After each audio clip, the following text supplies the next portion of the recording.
40 साल बाद कांग्रेस गरीबी तो नहीं हटी, लेकिन गरीबों ने कांग्रेस को हटा दिया। और कांग्रेस ने क्या किया? माननीय अध्यक्ष जी, कांग्रेस ने गरीबी की परिभाषा बदल दी।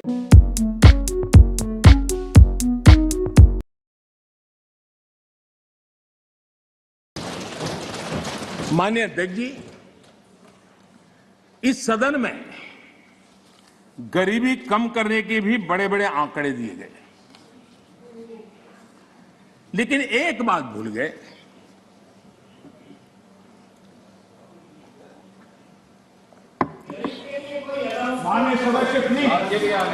इस देश का गरीब इतना विश्वासघाती नहीं है कि कोई सरकार उसकी भलाई के काम करे और वो फिर उसको ही सत्ता से बाहर करे। ये देश के गरीब के स्वभाव में नहीं है।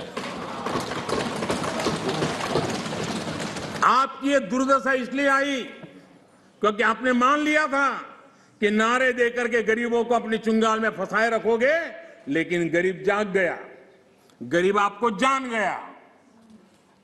इस देश का गरीब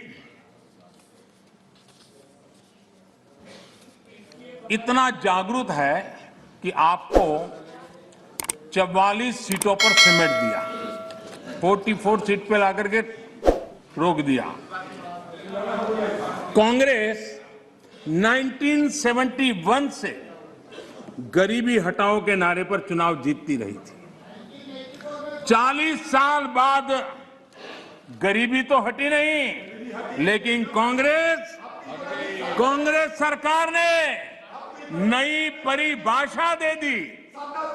माननीय अध्यक्ष जी, देश के नौजवानों ने इन बातों को जानना बहुत जरूरी है। और अध्यक्ष जी, आप देखिए कि ये डिस्टर्ब तब करते हैं कि उनको अंदाज आता है चोट बड़ी गहरी होने वाली है। उनको मालूम है कि मुसीबत में फंसे हैं आज, और कुछ लोग बोल करके भाग जाते हैं और झेलना ऐसे बेचारों को पड़ता है।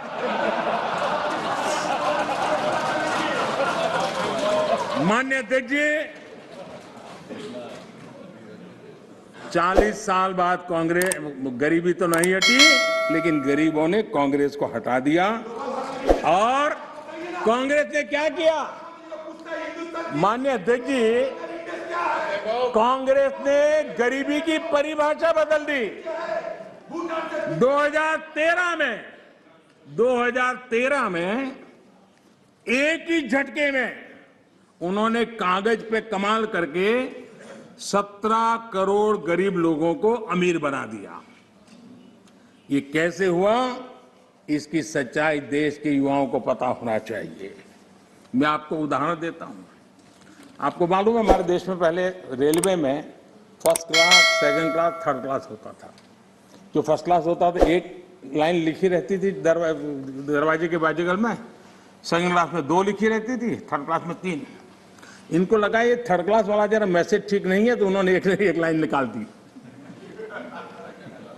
ये इनके तरीके ऐसे ही हैं, और उनको लगता है कि वो गरीबी हट गई, और उन्होंने सारे उसके बेसिक नॉर्म्स बदल करके कह दिया 17 करोड़ गरीब नहीं गिने जाएंगे। इस प्रकार से आंकड़े बदलने का काम वो करते रहे हैं।